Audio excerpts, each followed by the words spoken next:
Hi guys, in this video we going to discuss about the DAJJAL or the Antichrist. When will he come and what are the things he will do, everything we going to discuss in this video. At the end of this video, inshallah, you will get a clear idea about the DAJJAL. The subject of DAJJAL is perhaps the most difficult that a student or scholar can ever encounter, hence viewers are gently cautioned to be patient whenever the understanding of any part of the subject becomes difficult, and not rush to premature judgment on the basis of doubt. As knowledge of the subject expands, it would become easier to connect the many parts of the subject and eventually grasp the subject as a harmonious whole. At that time, and not before, many doubts will be cleared up, inshallah. Before making any further move, we can start this discussion from the saying of Prophet Muhammad, then we can go to Quran and the Bible. Let's put all the things together to coin the profile of the DAJJAL. Prophet Muhammad ﷺ, because he was the last of the prophets of Allah to come, he gave descriptions of Dajjal which were so precise, it is as if we could see him before us. Prophet Muhammad ﷺ used to refer to him as Al-A'war, one who is blind in one eye. And he described in more detail that his right eye will be like a floating grape, shaking in his head, not in a fixed position. That will be his blind eye. His left eye will also be defective. It will have a thick film, opaque, like that of a fingernail, and it will be green in color, like green glass, and it will be bulging. This is how the Prophet ﷺ described the left eye, the eye which could see of Dajjal. He further went on to describe his complexion, saying that he would be ruddy white. Because a man, Tamim al-Dari, has come and embraced Islam, and he has told me something with that which I have told you regarding the Antichrist. He told me that he has sailed in a ship. We said, woe to you! What are you? And he said that I am Al-Jassasa. And then he said, go to this monastery, go to that monastery, for there is a man who is very eager to know about you. Sallallahu said that he's in the Yemen Sea, or he is in the Syrian Sea. And then he said, no, he's in the east, he's in the east, he's in the east. The Messenger Sallallahu Alaihi Wasallam, when he said this, wallahi, by Allah, my brothers, this shouldn't be taken lightly. Why? Because the Antichrist is coming, whether you like it or you don't like it. Keep these things aside. Now we're going to analyze the followers of DAJJAL or Antichrist. There are two messiah will be coming in this world. Two messiah. One is Jesus Christ, who already came. Second is a false messiah. Most of the Jewish people are eagerly waiting for false messiah. In order to further decode the profile of the DAJJAL, we have to analyze the prophets of Jewish people, especially who built the temple of Jerusalem. First temple was built by David, second it was built by Solomon, and third will be built by someone. And after building the third temple, the DAJJAL will come. We say DAJJAL, they say Messiah. Actually, the Messiah is none other than Jesus Christ. In fact, all the people will follow the Antichrist. All the hypocrites will follow the Antichrist. He or she may be a Muslim or Jew or someone else, some other people from different faith will follow the Antichrist. He will deceive. That's why Prophet Muhammad said, Al-Masih al-Dajjal. Al-Masih, he is a deceiver who deceives the people. If you ask me again that only the Jewish people will follow the DAJJAL, answer is no. Even Christians will follow, even Muslims will follow. In order to seek protection from him, we have to analyze his profile and we have to get aware of those things. Reserved for you. Not all Jews are like that. No, not all Jews are like that. There are Jews who will stand with us. Now let us analyze the two prophets, David and Solomon, who built first and second temple. If we analyze the lifestyle of these two prophets, we will get a good idea, a good profile about the Dajjal. Now let us start with the Quran. Let us analyze from the Quran, then we can go to Bible, and simultaneously we can compare with the sayings of Prophet Muhammad, peace be upon him. If you read the Quran, Surah An-Anbiya, chapter number 21, verse number 79, 80 and 81. If you read it, you will come to know that the mountains obey the commandment of David, and also the birds. And also you can see that he can revive the land at his own disposal, because he can control the wind as well as the rain. So he can revive the land at his disposal. In another hadith, the Messenger of Allah has said, the Dajjal will order clouds to rain and they will obey.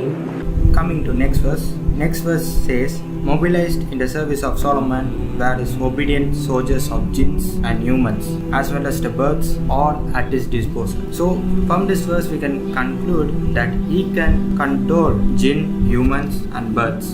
Now coming to next verse says a book can be brought back in a blink of an eye. So which means a book can be brought in a fraction of a second, which is faster than the speed of the light. This verse can be interpreted as information. Book can be interpreted as information. Generally book contains information. So in other words we can say that he can bring the information within a fraction of a second. Okay, coming to this verse, you can see the jinns worked for him. You can see jinn works for him. Jinn is nothing but evil spirit.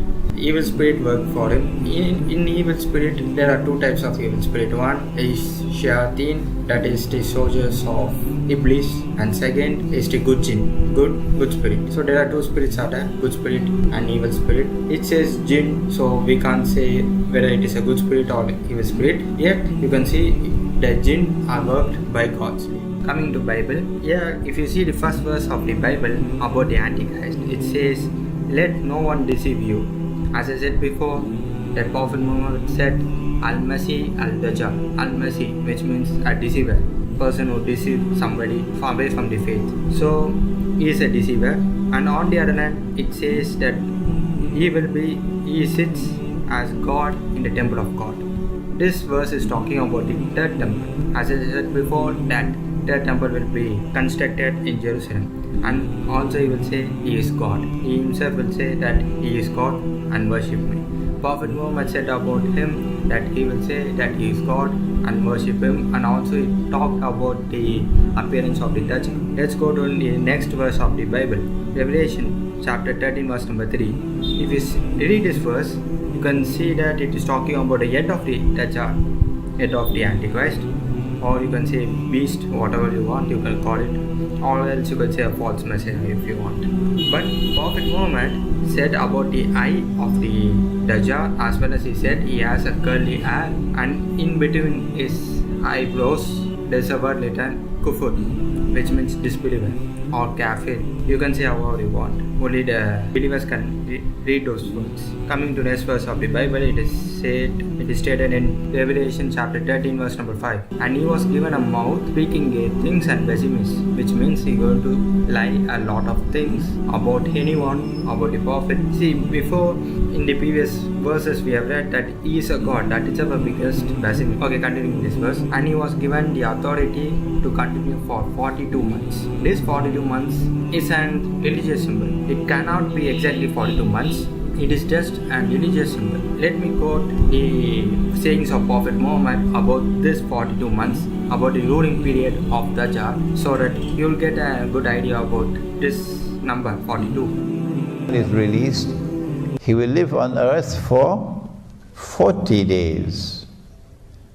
Don't make the mistake of counting 40 days as 1 month and 10 days or 1 month and 11 days.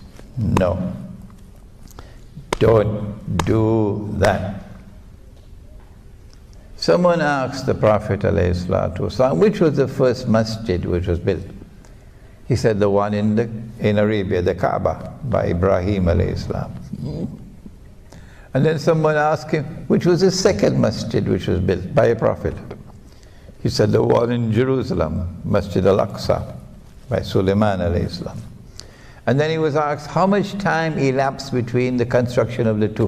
He said 40 years. He said 40 years. When every single Arab in Arabia would know that it is far, far, far more than 40 years, but thousands of years in between. Obviously, when he said 40 years, he's speaking symbolically. So when he says that Dajjal will live on earth for 40 days, do not take it literally, please. The 40 days, he says, one day would be like a year. He didn't say one day would be a year, did he? He said one day would be like a year. One day would be like a month. And one day would be like a week. And all the rest of his days would be like your days. So they subtract 3 from 40. Strange mathematics. And they get 37. So they said, when he is in our day like a year, our day like his day, he's going to live for 37 days. How can you be born and you're still in your diaper after 37 days, still drinking your mother's milk, and yet become a young man, powerfully built, curly hair? Huh? Because your mathematics is wrong. No, it's not to be counted as 40. It is symbolic language. Now, let me put everything in a nutshell to coin the profile of the Dajjal. First thing is, he will appear to this world physically only when the third temple was built. And second thing is, he will have the quality of Prophet David and Prophet Solomon. Qualities like reviving the land, controlling the humans, jinns, birds, animals, mountains, etc. Third thing is, he is going to rule this world for many years. 40 is a symbolic. In Arabic, 40 means a longer period of time. So he is going to rule this world for longer period of time. And last but not least, he will sit in the temple of God and he will say that he is God and worship me.